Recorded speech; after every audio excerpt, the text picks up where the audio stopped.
కొన్ని రకాలు ఏంటంటే ఎన్యూరిజమ్స్ అంటే బ్లడ్ వాల్ వీక్ అయి పగలడం వల్ల కానీ మెదడులో గడ్డలు సడన్ గా పగిలి బ్లీడింగ్ అవ్వడం వల్ల కానీ కొన్ని ఇన్ఫెక్షన్స్ అంటే మనకి ఫీవర్ వచ్చి తగ్గి సివియర్ హెడేక్ మెడ నొప్పి రావడం వీటి వల్ల కానీ సడన్ సివియర్ హెడేక్ వస్తుంది. ఈ హెడేక్స్ కి ఇవన్నీ వార్నింగ్ సైన్స్ అనే ఉంటాయి. ఈ హెడేక్ వచ్చినప్పుడు మన ఇంట్లో పారాసిటమాల్ అక్రోసిన్ ఇవి వేసుకుంటాం. ఆ జబ్బు అనేది ముదిరిపోయేంత వరకు మనం వెయిట్ చేయకూడదు. సాధారణ డైలీ హెడేక్స్ అనేవి ఇంటెన్సిటీని బట్టి మనం కన్సల్ట్ అవ్వచ్చు.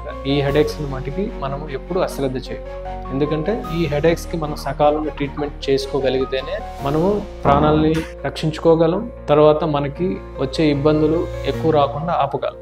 ఎప్పుడు బ్రెయిన్ సంబంధించిన ట్రీట్మెంట్ దానికి లిమిట్ ఉంటుంది. Brain treatment it's golden hour. ఆ గోల్డెన్ అవర్ లో వస్తే ఆ ట్రీట్మెంట్ కి ఆ మెథడ్ అనేది రెస్పాండ్ అవుతుంది. ఆ గోల్డెన్ అవర్ దాటిపోయిన తర్వాత రికవరీ రేట్స్ అనేవి తగ్గిపోతూ ఉంటాయి. వచ్చే కాంప్లికేషన్స్ కూడా ఎక్కువగా ఉంటాయి. కాబట్టి హెడేక్ తో పాటు ఈ రకమైన వార్నింగ్ సైన్ ఇలాంటి సమస్యలు అన్ని ఉన్నప్పుడు ఆ హెడేక్ తప్పనిసరిగా మనం చూపించుకోవాలి. వెంటనే ఎక్కువ ఇబ్బందులకి వెళ్లకుండా కాపాడుకోవచ్చు.